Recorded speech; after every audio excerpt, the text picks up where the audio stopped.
अस्सलाम वालेकुम। वालेकुम अस्सलाम। भाई क्या नाम है आपका? मोहम्मद वसीम। माशाल्लाह यहाँ पे मेले में एंजॉय करने के लिए आए हैं। जी जी बिल्कुल। अच्छा भाई, मैं एक कहना चाहता हूँ जो हमारे घरेलू खवातीन होती है माशाल्लाह आपके लाइफ पार्टनर है, आपके हर सुख दुख के अंदर आपके साथी होती है, बच्चों की परवरिश करती है और आपके घर को लेके चलती है। तो हम ये चाह रहे हैं कि आप ओनर जो है भाभी के लिए 2 लाइन बोलें। My wife my life. My wife my life. भाभी आप क्या बोलेंगे? आप क्या बोलो बोलो शोर में से क्या लाइफ। भाई के लिए कुछ बोलेंगे आप? बोलो क्या कर शर्माना नहीं है बोलो। जो इन्होंने बोला है वो ही है। जो इन्होंने बोला है वो ही है। माशाल्लाह बच्चे हैं आपके? जी जी बच्चे कितने हैं? माशाल्लाह 5 बेटे हैं। 5 बेटे हैं। तो माशाल्लाह 5 बेटों की परवरिश भाभी आपका बड़ा किरदार होगा बच्चों को अच्छी मुस्तकबिल देने के लिए, है ना?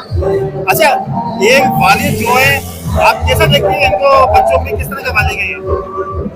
बच्चों की कैसे जिम्मेदारी उठाते हैं किस तरीके से? बहुत अच्छी माशाल्लाह से। बहुत अच्छा है।